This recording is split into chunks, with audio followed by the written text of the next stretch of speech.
flight number. Okay. We made it! Yeah! Thank you. And of course, you know about your Yes.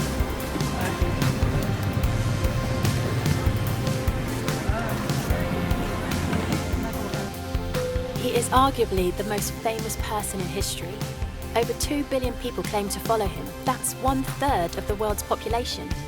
He's represented in art and literature more than any other figure. Time magazine called him the most influential person who has ever lived. But who is Jesus?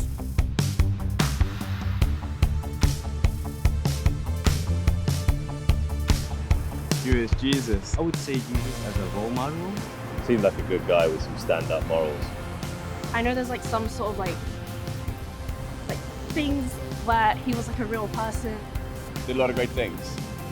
Whether he's the Son of God, I'm not sure. It's my friend, yeah. To me, Jesus has always, I guess, just been quite fictional. Someone, in my own opinion, that was maybe conjured. Just some bloke. Someone wrote a story about it. He saved us from our sins, isn't he? A good man, prophet. I think Jesus is a lovely guy. Brother, father. See, I don't know him personally, but No, I think he had some great values. The Son of God. And he's also God at the same time, which I still find very confusing. It's like Nokia connecting people. Almost like a best friend that you can turn to at any given time, you know. He was a big little but I tell you what, he wasn't white. no. He's always there, thick and thin. For much of my life, I wasn't a Christian. I come from a family of trial lawyers, barristers. My father was a barrister, my mother was a barrister, my sister is a barrister, my son qualified as a barrister, my daughter qualified as a barrister, both my grandfathers on both sides were barristers, my uncle was a barrister. If we'd had a cat, it would definitely have been a barrister. My father was a Jew, a secular Jew. He escaped the Holocaust. Many of his family had died in the Holocaust. My mother was not a churchgoer. My father described himself as an agnostic, and I came to the conclusion that I was an atheist as a teenager, and I was quite an argumentative atheist. Not that I was out to convert people to atheism, but if anyone tried to convert me to Christianity, then I had a lot to say on the subject. And I was quite suspicious of Christians. I'd come across one or two of them in my gap year, and they had these smiles, which I found deeply suspicious. And in my first year at university, I had a room next door to my great friend, Nicky Lee. And I warned him against these Christians. I said, don't let them into your room, whatever you do. But it was too late. He'd met some, and one time he and his then girlfriend, now his wife, Scylla, came back and they said that they had become Christians. I was horrified. I mean, they were such lovely people. I thought, how can I help them? I really didn't know anything about it, so I thought, I better investigate. So I managed to find this old Bible, and that night I started reading it. I started beginning of the New Testament. I read Matthew's Gospel, Mark, Luke. I got about halfway through John's Gospel, about 3 a.m. I fell asleep. Following day, I carried on reading. All that day, all the next day, all the day afterwards. I was a student, so I didn't have any work to do. And when I got to the end of the New Testament, I came to the conclusion, it's true.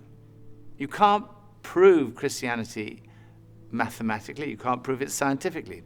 Science is obviously very important, but science answers a different set of questions. Science answers the questions, when and how did this world come into being? But it can't answer the question, who and why.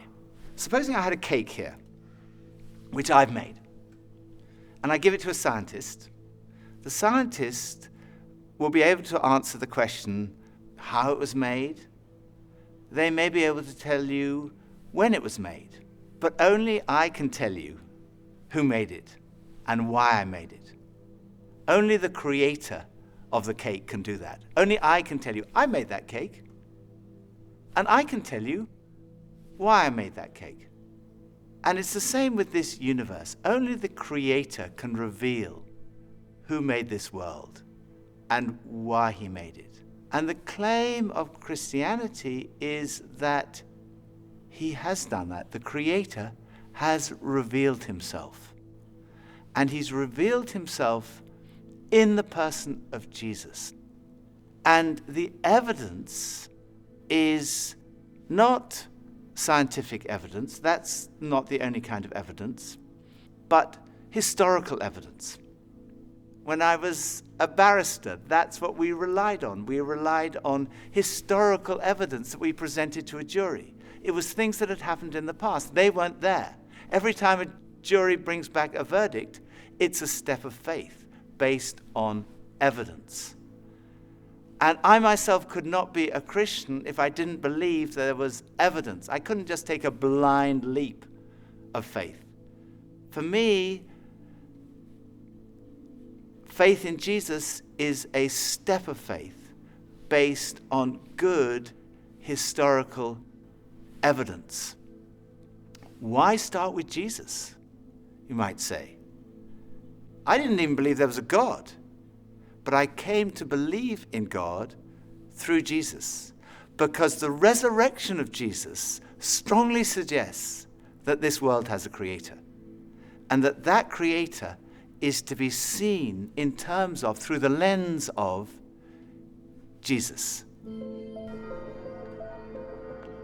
Jesus of Nazareth is believed to have walked these streets around 2,000 years ago. But is there any evidence that he even existed? Well, there's actually quite a lot of evidence. No serious historian would deny that Jesus existed. The Roman historians Tacitus and Suetonius wrote about Jesus, as did the first century Jewish historian Josephus. He described him as Jesus, a doer of wonderful works, and then he goes on to describe his crucifixion and alleged resurrection. So there's evidence outside of the New Testament for the existence of Jesus, but most of the evidence comes from within inside the New Testament. And sometimes people say, well, the New Testament was written such a long time ago. How do we know what was written down hasn't been changed over the years? Well, the answer is that we do know, because of a science called textual criticism. Textual criticism examines the number of copies of early texts that we have available to us today, and it looks at the time gap between the original document and the earliest copy that we have. And basically, the more manuscripts we have and the earlier they are, the less doubt there's going to be about the original. So let's compare the Bible to other texts in ancient history, ones that are widely used in schools and universities. Let's look at the Greek historians Herodotus and Thucydides. They both wrote in the 5th century BC. But the earliest copy of their writings that we have dates from AD 900, and that makes a 1300-year time lapse. And even then, we only have 8 copies of these manuscripts in the first place. Or look at the Roman historian Tacitus. There's a 1,000-year gap between his book being written and our first manuscript, and we only have 20 copies. Or another classic, Caesar's Gallic War, 950 years between the book being written and our first manuscript copy. And even then, we only have 9 or 10 copies of these manuscripts. Again, with Livy's famous History of Rome, a 900-year gap between the book being written and our first manuscript, and we only have 20 copies of this. But when it comes to the New Testament, well, it's very different. The New Testament was written between about 40 and 100 AD, and we have manuscript evidence going back as early as 130 AD, and full manuscripts by 350 AD. And we have more than 5,300 Greek manuscripts, 10,000 Latin translations, and 9,300 others. So, we can be pretty confident in the accuracy, the authenticity, and the integrity of the New Testament scriptures that have been passed down to us today. The remarkable thing about the Bible is there's such a short chronological distance between the events being described and our first manuscripts. So in many ways, the Bible scholars are in a very fortunate position of being able to check these things out and finding that they are much more reliable than, for example, some of the alternatives you're looking at. And as a scholar, I am more than happy to say I trust this, I take it very, very seriously, I rely on it. Professor F.J.A. Hort, one of the greatest scholars in the area of textual criticism, concluded that in the variety and fullness of the evidence on which it rests, The text of the New Testament stands absolutely and unapproachably alone amongst ancient prose writings, and no secular historian would disagree with that conclusion. So we know from evidence outside and inside the New Testament that Jesus existed. But who was he? Well, we know that he was fully human. He had a human body. He ate, he drank, he sweated, he got tired, he suffered pain. And he had human emotions, love, joy, sadness, and human experiences. He had the experience of growing up in a family, of education, of having a job, of being tempted. And he experienced bereavement and suffering and torture and even death. Many today would say, okay, he was a human being, but only a human being. Maybe he was a great religious teacher, but no more than that. Others would say he was much more than that. Bono, the lead singer of the band U2, has said, "I don't think you're let off easily by saying he was a great thinker or philosopher, because actually he went around saying he was the Messiah. That's why he was crucified. He was crucified because he said he was the Son of God. So he either, in my view, was the Son of God or he was nuts. And I find it hard to accept that all the millions and millions of lives, half the earth, for nearly 2,000 years, have felt their lives touched and inspired by some nutter. I don't believe it." He went on to say, "I believe that Jesus was the Son of God." What evidence is there to suggest that Jesus was more than just a great religious teacher? There are two parts to this argument. The first is, what did Jesus think about himself? Because if Jesus didn't think he was God, that's the end of the argument. But if he did, the second part of the argument is, was he right? So, what did Jesus say about himself?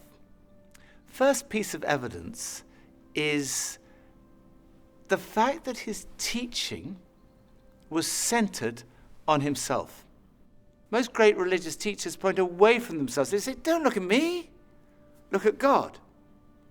Jesus, who personified humility in pointing people to God, pointed to himself.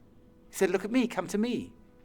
We've talked about this search for meaning and purpose, that feeling of like a spiritual hunger that other things don't quite satisfy. Jesus said, I am the bread of life. I'm the one who can satisfy that spiritual hunger.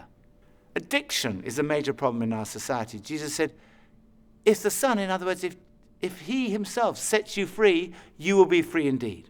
Then there's all the stuff we carry around, worry, anxiety, guilt, fear. Jesus said, come to me, all you who are weary and burdened, and I will give you rest. He said, if you receive me, you receive God. If you welcome me, you welcome God. If you've seen me, you've seen God.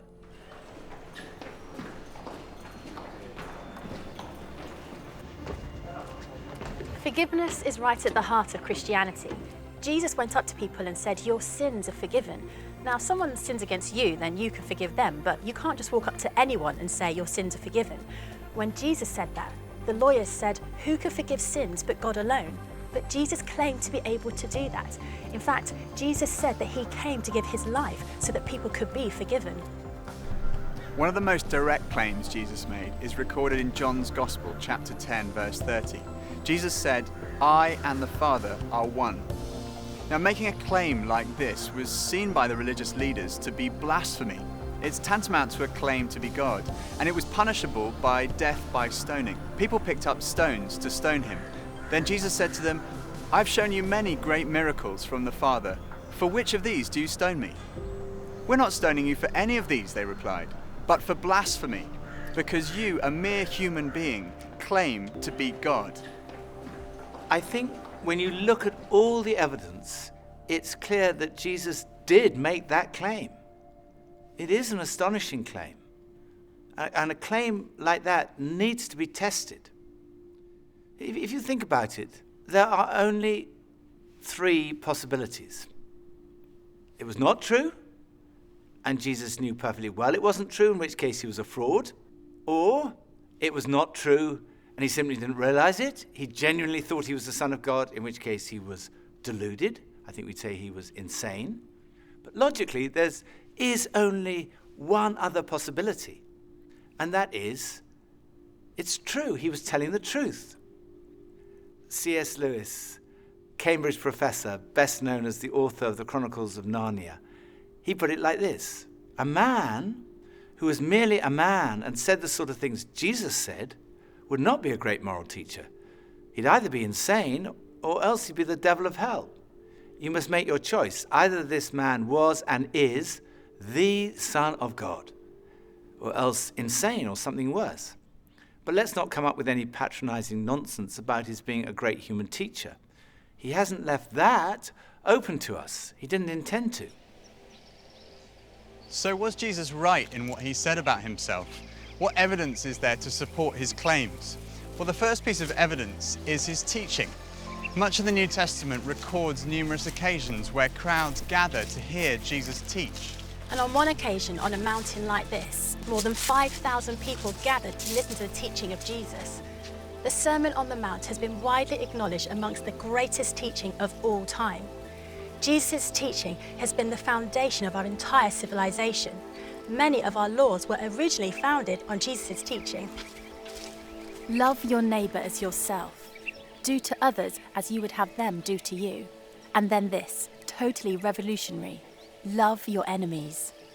In fact, we've advanced in every field of science and technology, yet in 2,000 years, no one has ever improved on the moral teachings of Jesus. They are the greatest words ever spoken. They're the kind of words you might expect God to speak.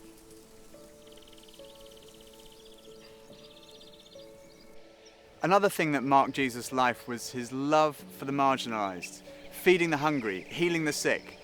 His character has impressed millions who wouldn't call themselves Christians. Time magazine called him the most persistent symbol of purity, selflessness and love in the history of Western humanity. He was a person in whom even his enemies could find no fault, and whose friends said that he was without sin. It's been said that our character is truly tested when we're under pressure or in pain. And when Jesus was being tortured, he said, "Father, forgive them, for they do not know what they're doing." Another piece of evidence is his fulfillment of Old Testament prophecy. No one else in history has had a whole collection of books written about them before they were born. Jesus fulfilled over 300 Old Testament prophecies, 29 of them in a single day. Of course, it could be suggested he was a kind of clever con man who set out deliberately to deceive people. He read all these prophecies and he thought, right, I'm going to go through and I'm going to fulfill them all in my life. The difficulty with that theory is that, first of all, the sheer number of them. And then the fact that, humanly speaking, he had no control over many of these things. There were prophecies about the exact manner of his death, about the place of his burial, even about the place of his birth. Clever con man would be going around and saying, oh my goodness, I'm supposed to be born in Bethlehem. It's too late. Then the final piece of evidence, his conquest of death. The physical resurrection of Jesus is the cornerstone of Christianity. And this is relevant to every single one of us because we're all going to die. It's the ultimate statistic. 1 in 1 die. You go to a funeral. The coffin is lowered into the ground. It looks absolutely final. And it is. Unless Jesus died and was buried, and then was raised to life, in which case death has been conquered. But is this just wishful thinking?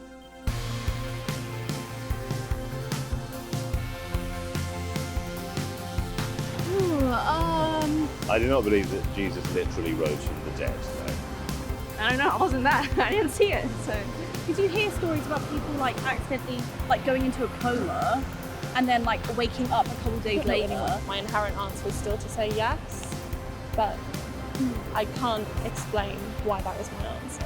I am not sure, but I'm open to the idea of it. He rose from death just to tell us that, look, death is not the end. So we got a second chance. To prove that there was something else after life?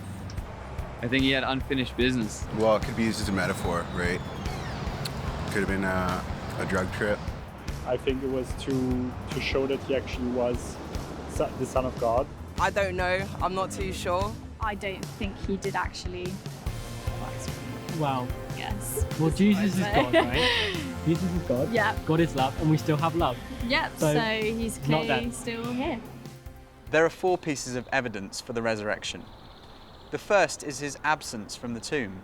No one has ever satisfactorily explained how Jesus' body was absent from the tomb that first Easter day. People have come up with all kinds of explanations. For example, maybe the authorities stole the body. Well, in that case, why didn't they produce it when people started saying that he'd risen from the dead? Or perhaps the robbers stole the body. But when the disciples heard that Jesus had been seen, they ran to the tomb, and they found that the tomb was not empty. Inside the tomb were the grave clothes that Jesus had been wrapped in. The only valuable thing that a robber might have taken was still there. The grave clothes had collapsed like a caterpillar's cocoon when a butterfly has emerged. And the piece that had been around Jesus' head had been folded up and put in a different place. And when they saw that, they believed. The second was his presence with the disciples. Jesus was seen on more than 11 occasions, on one occasion by a group of around 500 people. People say, well, it could have been a hallucination. Well, hallucination does happen among highly strung, very nervous or highly imaginative people, or people who are sick or on drugs. But the disciples don't fit any of those categories. They were cynics like Thomas. There were tough fishermen, there were tax collectors, and tax collectors do not hallucinate. The third piece of evidence is the transformation that we see in the disciples. Here was a group of people who were disillusioned, despairing that their leader had died, and then suddenly they were transformed. They started saying, we've seen Jesus, he's really alive. And they went around telling everybody. Later on, practically all of them were killed, crucified, tortured, beheaded because of what they believed. And if they were deceiving people, all they had to do was say, no, it's not actually true. But they never said that because they knew it was true. It had totally transformed their lives. And as a result, this extraordinary movement swept around the whole known world. And it's a movement without precedent in the history of humanity. And fourth, it's still happening today. There are now over 2.3 billion Christians around the world, of every ethnicity, continent, nationality, economic, social and intellectual background. They all speak of this encounter with the risen Jesus Christ.